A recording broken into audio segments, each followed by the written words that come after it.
Bonsoir chers amis, vous êtes sur News Jardin TV, la chaîne 100% jardin, plantes, botanique, nature et jardinage qui vous accueille pour le 64e numéro de notre émission journalière, Le quotidien du jardin. Cette émission vous est réservée totalement gracieusement pendant 24 heures et ensuite nous la laissons uniquement à la disposition des membres de News Jardin TV, le club. Comme chaque soir, le principe, c'est que je réponde à l'une de vos très nombreuses questions. Vous pouvez les poser comme vous voulez, soit sur le site www.newsjardintv.com, où il y a toutes nos vidéos, soit lorsque vous regardez sur la chaîne YouTube une de nos vidéos, vous pouvez mettre un commentaire et à ce moment-là poser votre question. Et puis je rappelle que nous avons besoin de photos pour tout ce qui concerne des identifications de plantes ou de maladies, par exemple. Et à ce moment-là, vous nous envoyez un mail sur contact@newsjardintv.com. Ce soir, nous avons choisi une question qui nous a été envoyée par mail, justement, par Jean-Michel, qui nous a envoyé d'ailleurs une photo. Et il nous dit la chose suivante. Ayant vu l'émission sur les hibiscus, je vous envoie une photo de fleurs d'un hibiscus étrange que j'ai prise à Pralin, aux Seychelles, et qui pourrait vous intéresser. Connaissez-vous cet hibiscus? Eh bien, heureusement, Jean-Michel avait envoyé une photo, très belle d'ailleurs, vous la voyez maintenant, et tout de suite, on a pu voir que c'était Hibiscus schizopétalus, c'est-à-dire la lanterne japonaise. Alors on va essayer de comprendre et de détailler un petit peu cette plante qui est absolument sublime.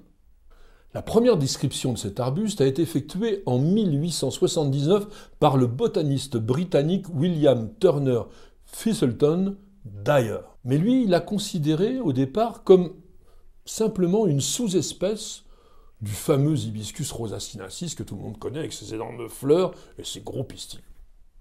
Mais l'année suivante, donc on est en 1880, son confrère et compatriote très célèbre Joseph Dalton Hooker, qui était d'ailleurs aussi un éminent explorateur, a mis en évidence qu'il s'agissait d'une espèce à part entière, et la nomenclature botanique internationale a retenu et validé ce fait. Donc aujourd'hui, c'est une véritable espèce, Hibiscus schizopétalus. Le nom de genre hibiscus dérive du grec hibiskos, qui désigne la guimauve, Althea officinalis, qui est une plante européenne bien connue, aux propriétés émollientes, et il semblerait même qu'on puisse consommer ses racines. Tout comme l'hibiscus, c'est une malvacée.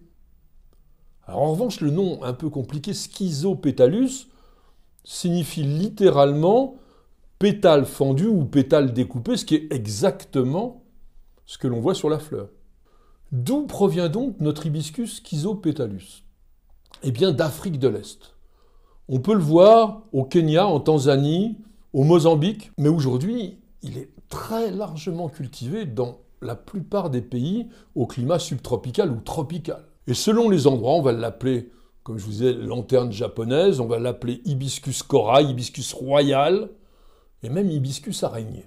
On ne peut pas se tromper lorsqu'on voit hibiscus schizopétalus, même s'il existe 240 espèces d'hibiscus, tout simplement parce qu'il est bien particulier. Déjà, sa fleur est retombante.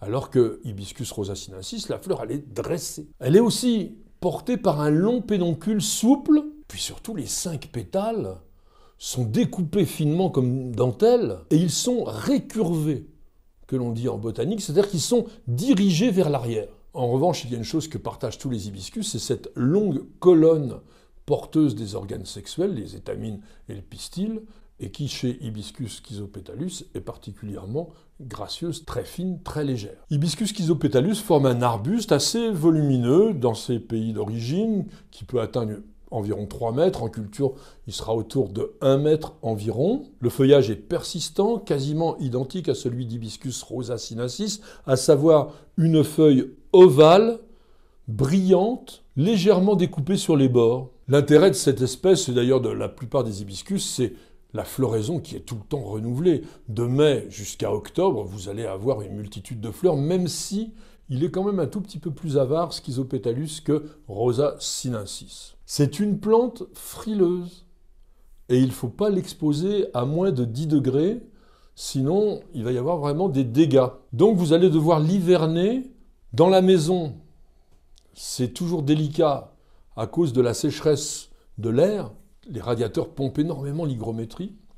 Donc l'idéal, c'est comme ici, une serre tempérée, une véranda que vous chauffez autour de 10-15 degrés et qui, avec l'effet de serre, dans la journée, peut monter à 20-25 degrés en fonction de l'intensité lumineuse. En revanche, n'hésitez surtout pas à sortir la plante à partir du mois de mai et jusqu'au mi-octobre, fin octobre, à l'extérieur. Et contrairement à Hibiscus rosa sinensis qui apprécie une lumière tamisée, Schizopétalus, vous pouvez le mettre en plein soleil. Dans un grand pot, vous allez mélanger à parts égales de la terre de jardin plutôt calcaire. Il aime un peu les pH légèrement alcalins, avec du sable et du terreau. Ça donnera un bon résultat.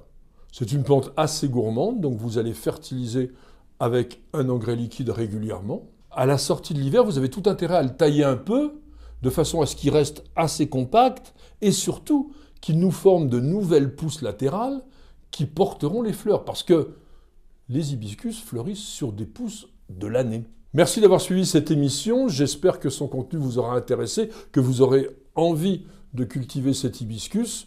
C'est vraiment une plante magnifique, vous avez pu le voir.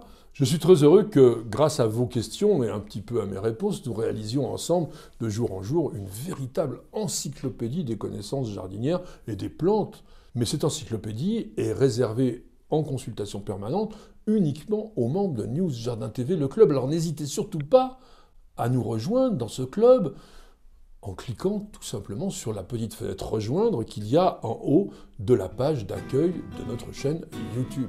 Je vous souhaite à tous et à chacun de passer une excellente soirée et je vous donne rendez-vous dès demain à partir de 19 h pour un nouveau numéro de notre émission journalière, Le Quotidien du Jardin.